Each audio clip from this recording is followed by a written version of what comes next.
really appreciate you all coming out on this very cold day. And we appreciate everyone that's worked so hard, and Miss Eloise and her family who've made the effort to come out in this cold day, because I know what an effort it is. I'm Nancy Batson. I am the president of the Historical Society of Ridgeland. I want to welcome all of you, and I see lots of new faces, and we're very pleased to have this many people come hear about Miss Eloise and her family growing up here in Ridgeland. She truly is, her family truly is our oldest link to Ridgeland's history. And so we're real proud that you're still here, Miss Eloise, and can share this with us. I know it won't take us long, but I'm so happy to have you all here. Could we just go around the room and introduce yourselves and say who you are and if you live in Ridgeland?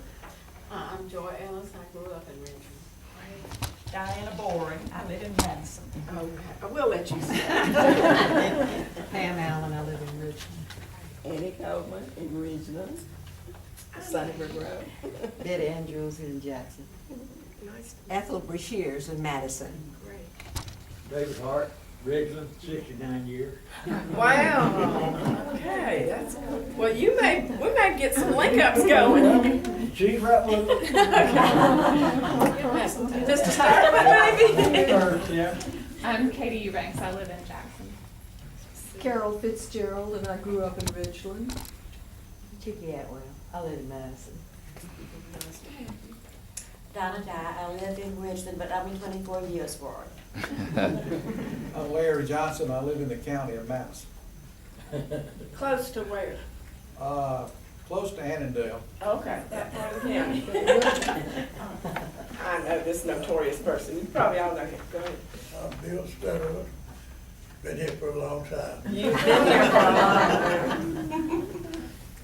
I'm Carol Stockett in Richard, and we live in Madison County, out near the yacht club. It's underneath the city. Okay, great. Some important things happened in Ridgeland on that side over there. Okay, Marion Spencer, my grandfather was one of the founders of Ridgeland. that's right. I live in Lincoln County. I'm Mary Sedge Spencer. Peggy Sorrell, and we actually live in Brandon. It's so nice to meet you, Peggy. We've known you. First time I meet you. Yeah, when this meeting's over, we're gonna tell you all the things Tom has told us about you. Watch better not. I'm Tom Sorrell. I'm pastor of First Methodist here in Ridgeland. I live with her in Brandon. And I'm the vice president of the Historical Society. And not only do they live together, they're married. Yes. And I'm Paula Hammett, and I'm a past president of the Historical Society and acting today as secretary until Pat gets here. And I'm Robbie Carr. I'm the cameraman, the treasurer, and everything above, and been here 42 years. I'm giving myself some age. 42 years, and our family's been here for quite a while. So That's probably our other oldest link to the community, the Carr family. All right, well, I'm not going to take up any more time. Ms. Eloise, I'm turning this over to you and your family to tell us all about growing up in Ridgeland. And thank you. Okay. Can I just sit? Sure, you can sit. You can do whatever you Okay. want. It's really wonderful to look around the room and see all the smiling faces. This makes me real happy. And I do have family. Annie is one of our oldest family members that grew up in Ridgeland. Down near this last one, yeah, over near the park down here where she grew up. Our home was next to this place here. Mr. Hobson's place was here. We lived next, down the road, just a few steps. Our place was joining each other. And I have another cousin sitting over there. Ethel Brashears. Right there. I don't think she grew up in Ridgeland. You know, my mother. Her was mother born grew in up in Ridgeland. And she's here, and I'm happy that she's here. And cousin by marriage, that she lives on Sunnybrook Road over here. And she's in Ridgeland. I am so happy to see everybody that could come. My brother and sister-in-law. And I was supposed to have some more family members, but I think we're all getting old and falling apart, so there's something wrong with some of all of us. And I'm very happy to be here. I went through a whole line last year of surprise illness. But I lived 83 years, 82 years before anything happened. So, and you know, if we live long enough, something happens. And I'm very happy and grateful to be here today. And so I was asked to do something on growing up in Ridgeland and living in Ridgeland. I try to get one of my other brothers and sisters to do this because they spent more time in Ridgeland than I did. I spent time in and out of Ridgeland.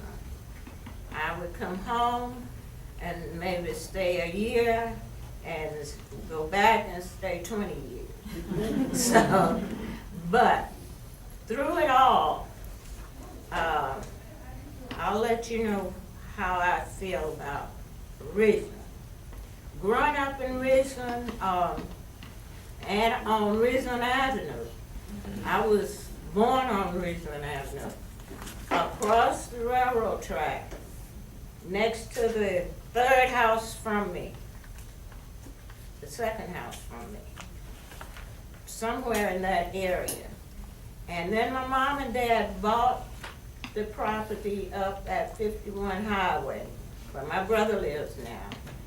And he took a 2-bedroom house and made a sledge and got a mule and pulled the 2-bedroom house up to that area, and that's where we grew up there. But growing up in Ridgeland, we had a lot of fun. At my time, everybody played together. We had a lot of fun. We didn't have a lot of cars. We played, No cars. no, we didn't have a lot of cars. And you could play out in the 51 Highway. We used to play out in the 51 Highway. We had the dirt road. Ridgeland Avenue was the dirt road. And Railroad Avenue, which is Madison Road now, was a gravel road. And believe it or not, they kept the roads up in those days. The ditches was dug, and they didn't have a lot of holes in the road. So we could roll ties up and down the road, you know, and play. So we played a lot.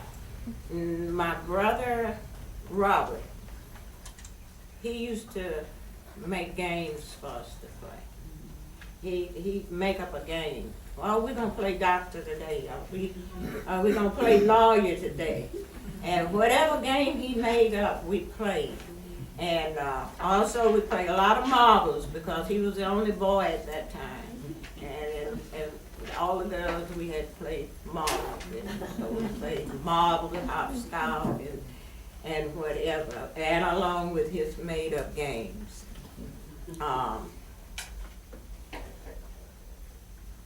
My grandparents' house was almost in the same place that the house before you get to the church is. My grandmother kept her yard clean. So they had the porch and 3 trees. So in the evenings, we would play ball in her yard. And then every day she swept her yard with her straw broom. It was clean all the time. So we had a lot of fun growing up. We had some problems, but we didn't have a lot of problems. Jackson Street was downtown Ridgeland. We had the general store. The post office was in the general store. And my first remembrance of it was Mrs. Batley. I think her son wrote an article on Ridgeland not too long ago. And she was the postmaster. And we would walk to the post office and get the mail. We also had a cotton gin. At first, the cotton gin was behind the general store, and they moved it up on the hill. So we had the cotton gin, we had the grist mill, and Mr. Irvin ran the general store and the grist mill, and we would bring corn down there and make our meal. The husk went back with us to the hogs. So we did a lot of walking in those days. We walked everywhere mostly. And we just loved walking to Ridgeland, going to the post office and doing little things like that. During those days, mostly everybody had a garden or a farm. There were little farms all around, gardens all around, and people loved people. People helped people at that time. It was, you know, if you had something, you shared it with someone else. And I remember those things. Mr. Hobson built a house on 51, and then he had a poultry house.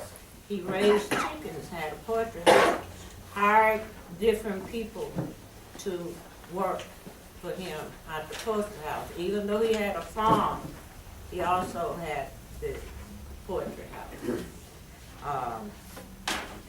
Mr. Carr had strawberries and asparagus, and we were hired to pick strawberries, and he would walk by. They're the best strawberries. You never find those kind of strawberries anymore. They were the best. And he would walk by and say, "Don't eat them all up." So and he also grew asparagus. So he took all of his stuff to the market, but he did hire us. And you didn't have to be of a certain age to do certain things. If you could pick up something, you could be hired. You know, it wasn't a certain age. We babysat, you didn't have to be 13. You know, you could be 8. You could change a diaper, you could, you know, take care of the younger child. So that was our life, but it was fun. You know, we did have fun. And we cleaned house, we picked pecans on hack. We had 2 pecan orchards. My aunt Missouri had one, and my cousin, they had a pecan orchard. So we had 2 places that we could pick up pecans. And then we had also the blue peaches, the peach orchard, and pear orchards. So food everywhere. And actually, I tell people today, when we grew up, we thought we were rich. We didn't know anything about being poor. And so,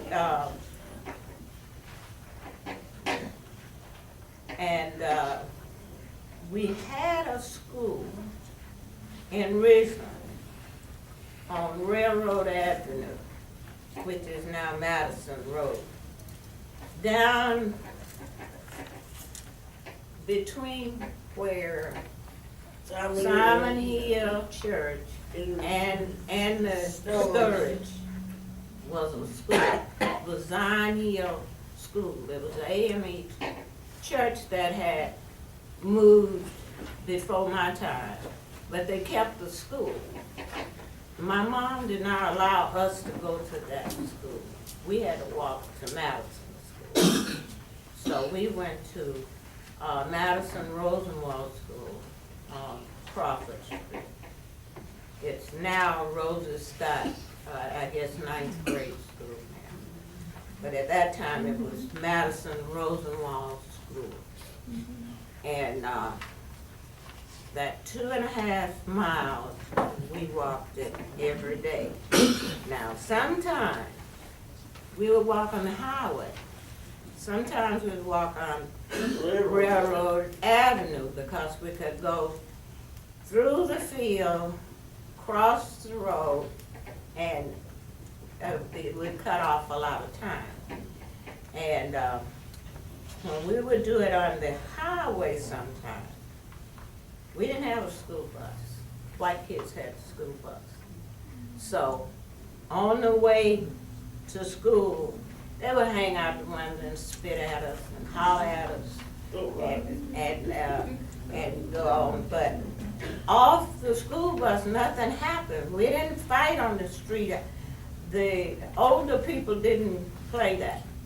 They did it on the school bus, but off the school bus, when I grew up, they didn't do that. It was nothing happening on the street. Once they hit the street, it was nothing happening. On the school bus, yeah, they hollered and spit at you, all of that was Showing off. nothing else happened.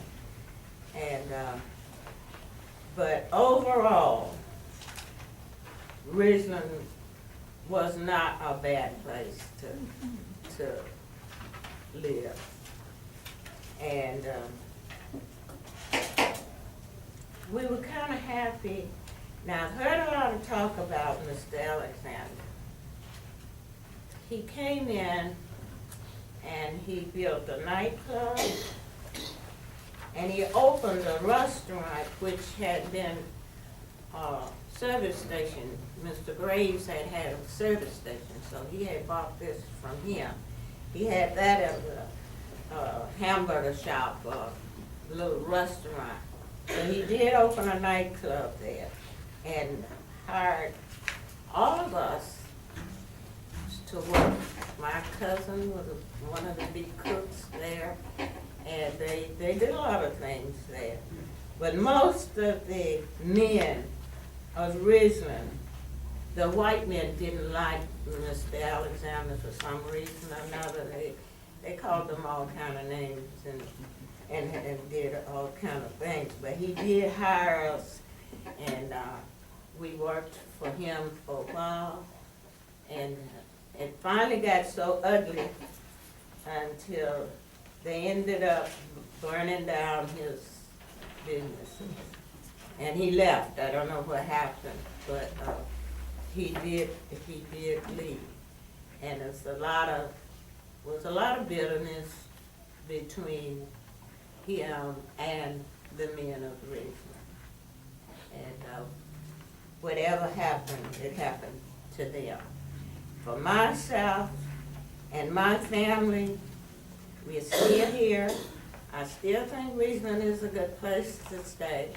Ridgeland has grown so until I get lost. We used to walk around, we knew everybody, we don't know anybody, everybody anymore.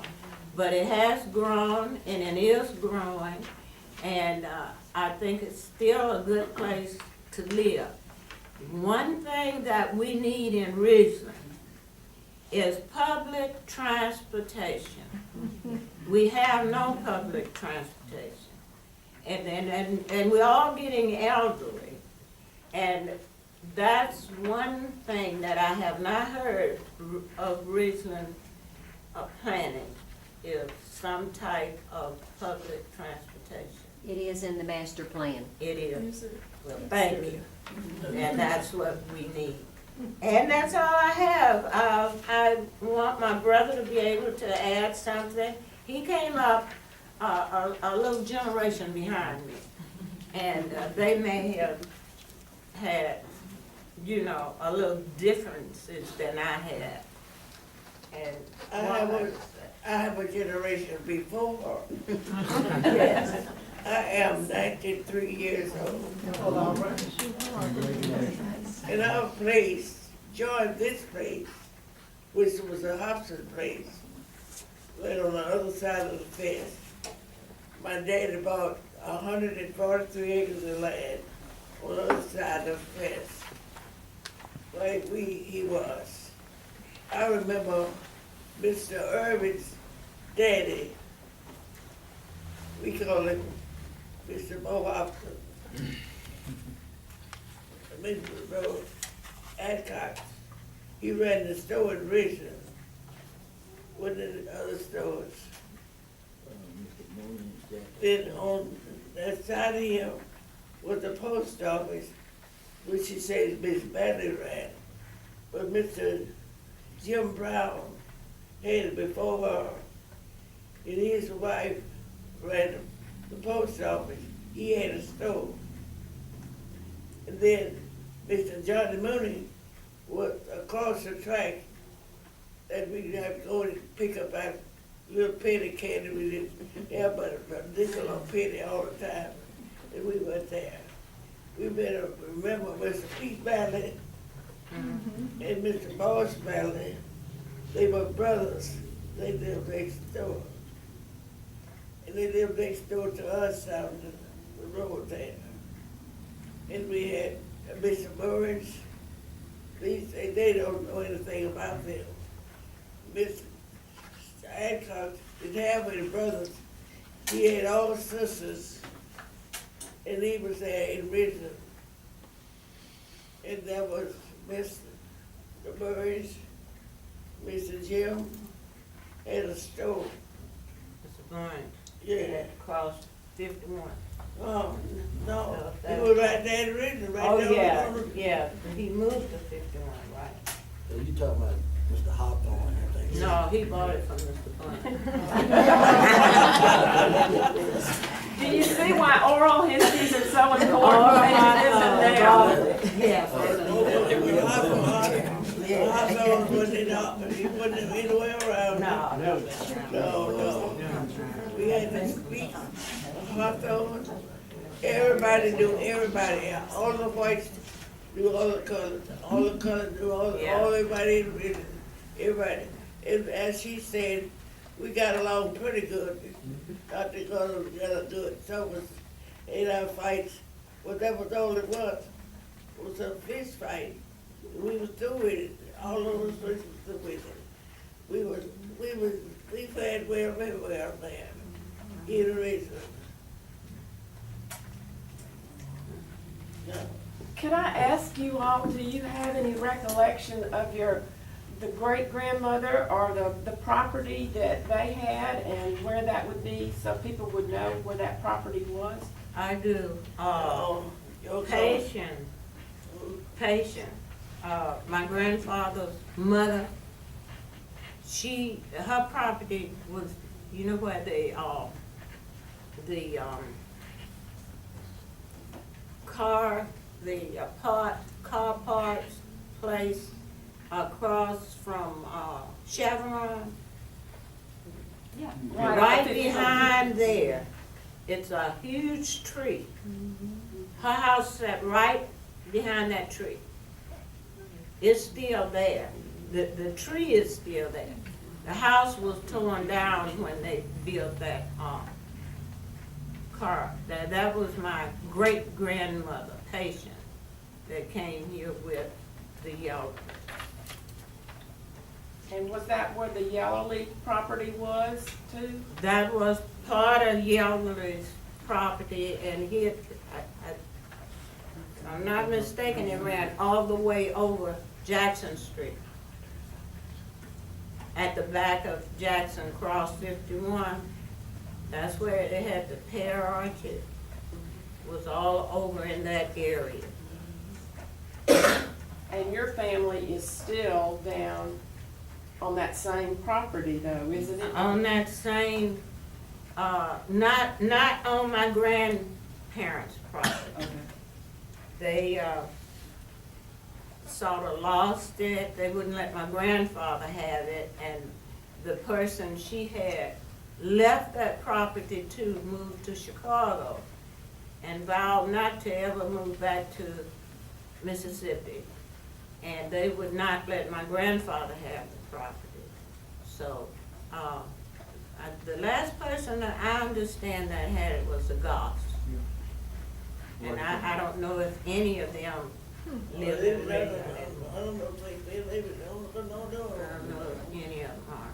But they are the last people that lived in that house before it was torn down. But a very few of the country people own land there. My father, Joe Cummings, and Mr. Harry Graves owned all the west of the railroad track. Way over. Mr. Harry Graves in Canada owned it all. But that's who I did about his property from. Mr. Harry Graves. He's a lawyer in Canada. I don't know who my grandfather got his from. I understand that he helped survey Ridgeland. He was a farmer, but I was told that he helped get the survey of Ridgeland. That I can't prove it because I don't know, but I did hear that he did part of the survey, and he did own quite a bit of property. Half a part of the property that the Cars owned, they bought it from my grandfather. The back part of that property over there was bought from my grandfather. So he owned quite a bit of property. We still own what we have, the part that we have. Now, where my brother lived, my parents bought that. So that was not part of my grandfather. But from where he lived all the way down to the church was my grandfather. And then where I lived, that whole area was my grandfather. How do you fit in with Melanie? Melody owned where my brother lived. Oh, that's my dad. Okay. He was my dad. He was the blacksmith and the electrician and the plumber and Everything. he did a lot of dealing for people around. Yeah, And Mary Harris? it's my mother, was my mother. Elma Hart was my daddy. Yeah, I saw Billy, and I was just saying when you said you was Herbert Hart. We remember the name. Yeah. Don't remember the face, but remember the name. Daddy had to bring all the material down across the field from where Porter's lived up there on the corner in the stucco house. He bought all the material down through the field to build a house. Central Avenue had not been cut at the time. They cut it shortly after Daddy built the house. Oh, He was who? huh? Who was he? Hart, Mr. Hart. Elma Hart. Worked at Henderson Garage for Years. yeah, year, almost his life. Heard from you, we need to hear from you. You do. My history is a little different from their history, you know. I was way back. Yeah, they were way back. My name is Reverend Gilbert. I am a minister, and I've been a minister ever since 2000. I was raised up here in Ridgeland. I only left Ridgeland for 8 years, so I pretty much know Ridgeland. I know some of the history they was talking about. Every city, every place has their ups and downs and have their bad spots. Ridgeland had theirs too, and so will most of them. Like she said, we lived here. We knew everybody. We pretty much knew everybody. We played with everybody until, I don't need to go there because we all know certain things about history. You can't live in the past. Paul said, don't look for behind you, look in front of you. But history helps us understand where we have been. And it's not where we have been, it's where we're going. And that's what I like about Ridgeland. And a lot of people I know now, they are old, most of them are gone. And I know brother Clark over there. Now my brother and all, they kind of grew up together with him, and where he's more like under me really. He's one of the little boys that were running around. But anyway, his father and my brothers, they all kind of grew up, and it was just like family, you know. People got along. But as time passes, you know, it's like the story in the Bible where Joseph, left home, and when he died, the king, the Pharaoh, the new Pharaoh, didn't know what the old Pharaohs had done, and so that's what caused them to go into captivity. That's like Ridgeland. A lot of the people that we know there died out. Got a lot of new people coming in. A lot of them don't know the history of the making of how we are today. So things change. And that's what happened in the Bible, you know, and that's how Israel got in captivity. We didn't come here to preach, but life is the same all the way down the line, you know. But my growing up in Ridgeland was, like I say, when we come through the modern age, you know, Ridgeland, when we started having running water and toilets and city. They came up when it was raw country. So there's a lot of things that have changed, and because I know from experience, some things that went on, a lot of the younger people have forgot about what was done in those days and what was owed to people in those days. So the law changes. You know, it used to be shaking hands and it was okay. What I said meant something. Nowadays it's not on paper. It's not written just right. Then you cast out the window. But that's all in change and that's all in progress. It's just good to see all these old people here in Richmond. It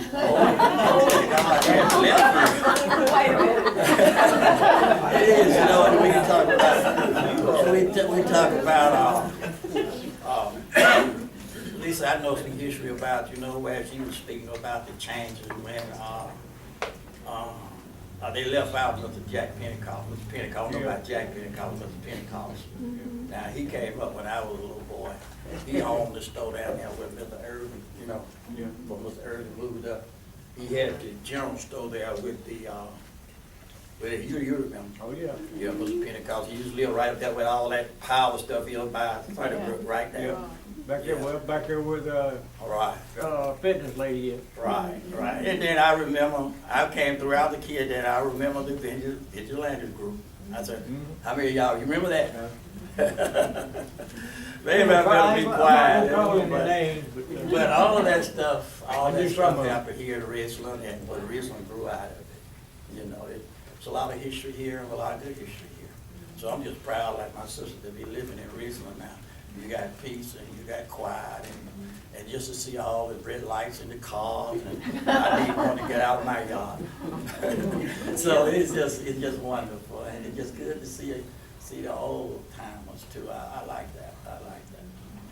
What year were you born? I prefer to keep that a secret. No, I'm proud of my age. I was born in 1945. So I've been around. You got me by a year. I got you by a year? By a year. Yeah, so I've been around a day and a half. I just came here 7 years ago to be a Methodist preacher at First Methodist Church. And they told me about how old our church was and how it was moved, the building was moved board by board to where the church stands now in 1902. And I always thought we're the old church in town. And then I learned how old Simon Hill Church was. And I said, well, wait a minute, we're not the oldest church. And I really want to know if y'all want to share something about the life and participation and the purpose of the church back in that day. And I'm sure there are other churches than Simon Hill that you might want to mention. Where do you start Simon Hill? It's right there on the corner of Madison Avenue and Ridgeland Avenue. Oh, Ridgeland Avenue. Right below the railroad. You wanna? It's a new brick building, the old brick building. I remember when it was a wooden church, and I remember the night it burned. Somebody had put a nickel in the fuse box because the fuse had blown. And it shorted out and burned one night. We didn't have a fire department at that time, so Right. it just went to the ground. What year was that? I don't remember the exact year. It's old to remember. Yeah, I was That year. I was still in the lower grade school. Can you remember what decade then? It was in the 50s, late 50s. Oh, I remember. I mean, the first know close. exactly what year, but I remember. Her down 2 times. Smith can tell you, but she can't hear, so make her hear and she'll tell you. Do you remember When the, what year the church burned? Simon Hill. Simon Hill burned. 72. 72. No, that's not right. it burned way before that. No, said before They then. burned out 2 times. That's probably when they rebuilt it in Yeah, 72. 72, the last time. You know, they built it, Yeah, they built it twice. Yeah. Yeah, We built it when it fell down. yeah. Well, the time that it burned down Uh, was before they built built it. it up, go back the second time. We got all that on down that church if they want to get the history of it. We'll get that. Yeah, we got it. We'll get it for maybe our next meeting. What was her first remembrances of her going to the church, or the church, and what was happening with the church at that time? What do you remember when you first went to Simon Hill? You was a girl? Yeah, oh, I was a baby. So you've always been at Simon Hill? Always have been At Simon Hill. here. It was We had- there from somewhere. What can you tell them about Simon Hill? See, I was raised. We haven't had, Remember something? we have the third pastor since I've been there. And then it's from 93 on, no, before, so Reverend Carey was the first one, Reverend Cole was the second, and Reverend McDonald was the third one. You had Oh, Reverend man. Luggett now. Yeah, we did have Reverend. When I was a child, we had Reverend Luggett. Eloise, I've got a question. This isn't about the church, but how close was the nearest doctor? And what did you all have to do if there was a real illness? We had a doctor in Madison, was a Dr. Jones. And Dr. Fox, second doctor. Do you remember Dr. Fox? Yeah, oh yeah, I vaguely remember Dr. Fox. But I remember Dr. Jones. Yeah. That they had, he was in Madison. We didn't have a doctor in Ridgeland. No. And at some point, when we were rolling ties down the road in the evening, a snake bit my sister up near the railroad track. And she knew he bit her as she was rolling the tie down. And she kept saying, "The snake bit me, the snake bit me." So by the time she got to my grandfather's house, he grabbed the coal oil and started pouring it on her leg. And her leg just started swelling. So then they put her in the car and took her to Dr. Jones. And he kind of tied it off and everything. But they say if he had not put the coal oil on it, kerosene, that's what it was. We called it coal oil, but kerosene. On it, it could have killed her. So that stopped us from rolling the tide and down to the road. But we did have I remember Dr. Jones. Now, was Dr. Fox in Madison also, or was the previous doctor that you remember, Dr. Fox? He was in Madison. No, I don't remember I grew up anybody. in Madison. Oh, yes, Dr. Jones. Dr. Jones has been there since I was a baby. Yeah, well, I remember Dr. Jones, I don't remember, Dr. Fox, but he was in Madison. I didn't remember Doctor being in Ridgeland when I Well, there grew up. wasn't a doctor, really. No, the doctor here for years.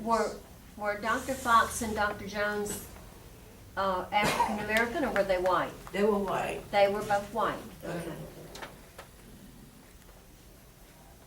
But There wasn't any Eloise, sort of doctors at that time. you had to go to them. They didn't come, They didn't make house they didn't calls. make house calls, right? No, Uh-uh. no. Dr. Fox did make house calls. Did he? He came to me. I didn't live in Ridgeland, but he came to me. He came to you. He came to Who me that since is? we lived by the reservoir. He came to me when I was 3. Oh, okay. Oh, man, Yeah, you did know about that. He came to me. I had pneumonia when I was 3, and he came to me. They all, Dr. Jones and Dr. Fox came to your house. Oh, they did? Oh, they came to the house, all of them, But how did you get them? You didn't have a telephone. That they had, now my parents, we grew up with a car. We had one of the only cars in the area. Mm-hmm. Was my parents, so, and my grandfather had a car. Mm-hmm. So that's how they got most, and if not, I was told they put them in the wagon and hook and hook a mule up to it. So I had been told that they got them to the doctor that way too. Yeah. Oh, you walked. I don't remember the last name, but there was a couple of, the older blacks lived up the hill from us. They, Pinky and Green. Yeah, I remember them. You remember them? I do. Pinky. I don't know the last name. He had a buggy and a mule. And I think they raised a lot of turnip greens and mustard greens. They lived up there where Holmes Community College is now. I remember a little bit, on They top of lived the up hill. in City State down there then. Kind of on the backside of where the strawberry patch was. Right down the street from this Plant the old house. Where, Picking green is by the silo. Barn and the silo. You know what? Yeah, they did. Yeah. Up on that. They did on the hill. When I was real young, we lived up the hill, on Maple Street. Not Mr. The street wasn't there, but they lived up on top of the hill. Who you trying to think Where, I'm gonna kind of direct this from the Historical Society's standpoint, being a little selfish here, since we have this wealth of knowledge here and people who actually grew up. But we're trying to publish a map of Old Ridgeland with numerous places that you've talked about today on this map.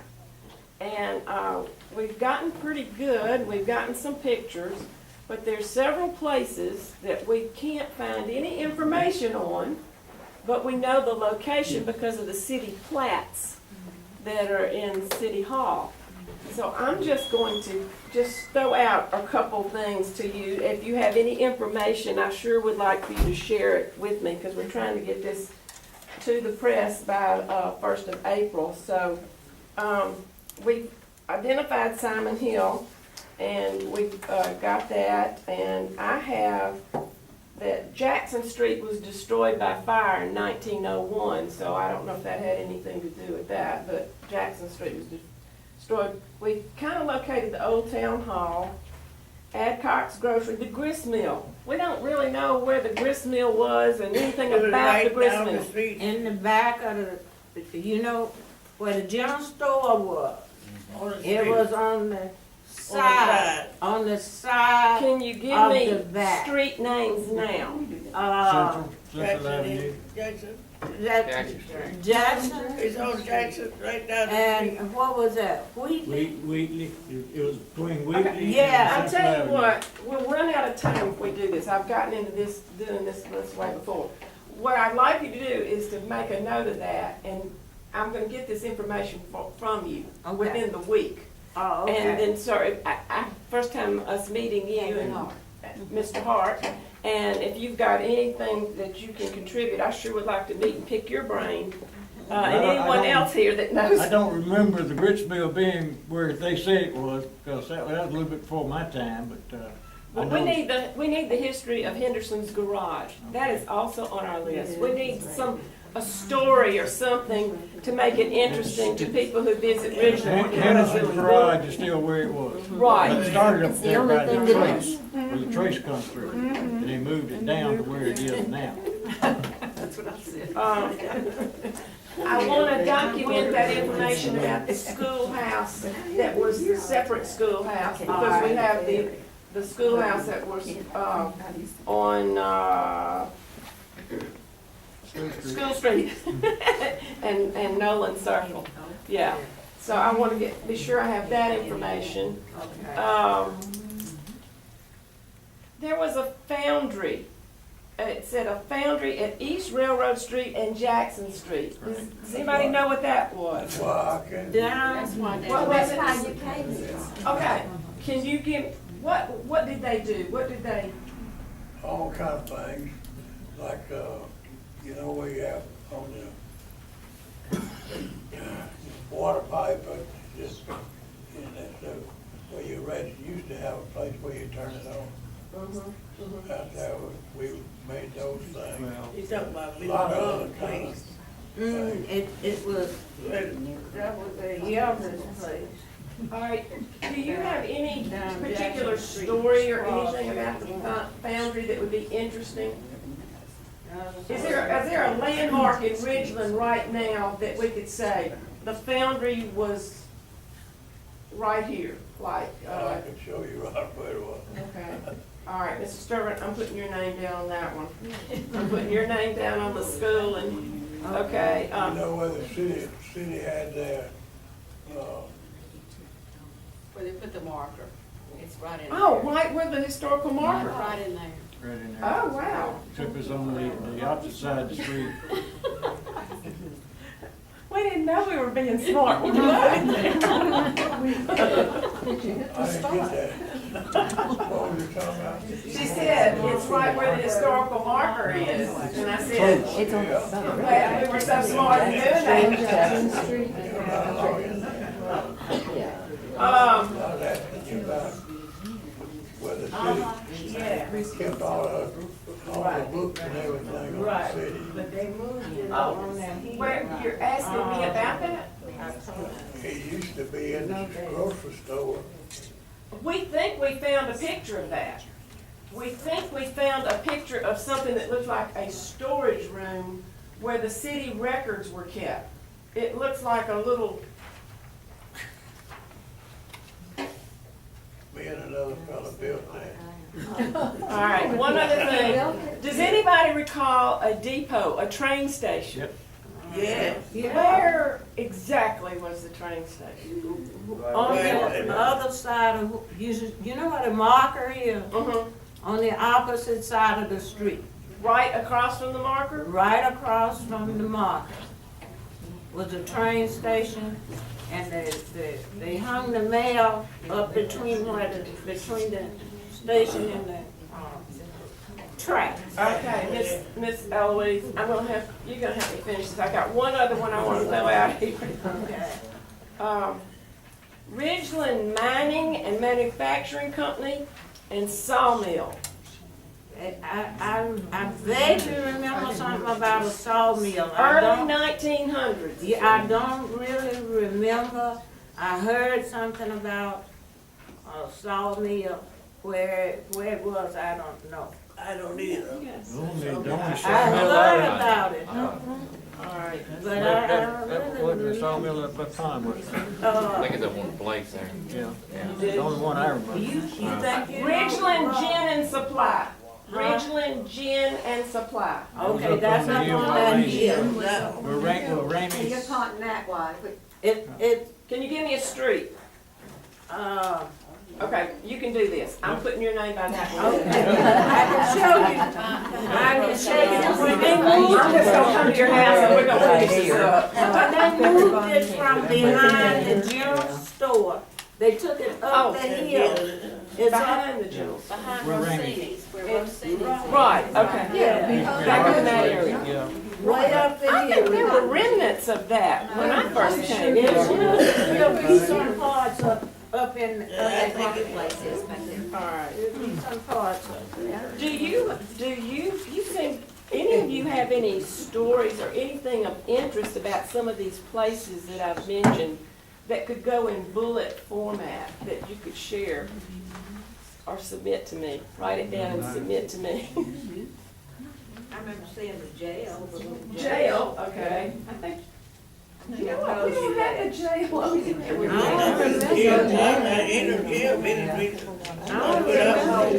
Long time I used to have a kid. And remember nobody was even arrested. Well, let me ask you something. What was the law enforcement when y'all lived here? It was the county, Mr. Blau was the county sheriff. County sheriff. That's all we had. Yeah. We didn't have no police and stuff. Until Mr. Sturdivant and them came around. Yeah. We had the he wasn't, it was, He knew how to use a fine self-flashlight. Was he getting his order out there right today? yeah, but the R, he wasn't the he wasn't a constable. A constable. And, you know, for this area. City marshal. During the time when I was a young Now, was that Mr. Hawthorne? man. He was, Or- I think he was the or- first city marshal. He had a store up there, Miss Lottie, and it was all, everybody knew. His own butcher shop. Knew him well. Butcher, his own cows, and, Where exactly was that located? that's where, right where Ella Grace is. Oh, I didn't know. Yeah, right,